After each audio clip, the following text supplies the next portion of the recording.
How to enable Do Not Disturb on Android? In order to enable Do Not Disturb on Android, you have to hit on the settings of your Android device. On the settings, at the top you can see the search bar, tap on it and you can search for Do Not Disturb. You have to open the Do Not Disturb option here and at the top you can see Do Not Disturb. Open it and here you need to toggle on Do Not Disturb button.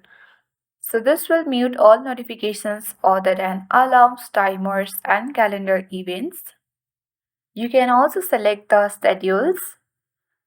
Open it and at the top right there is a plus icon. You can tap on it and here you can add the schedule from to or from which time to which time, and you can also select if you want to repeat it every day or if you want to repeat on the particular day as well, and add the title.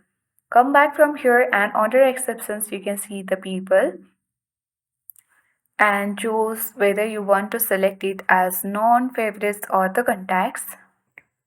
Also, you can ring for repetitive calls. If you want to toggle on the button for ring for repetitive calls, you can do it, or you can also toggle on silence media when do not disturb is on button. So let's select do not disturb button here and enable it. So that's how we can easily enable do not disturb on Android. Thank you for watching and see you in the next video.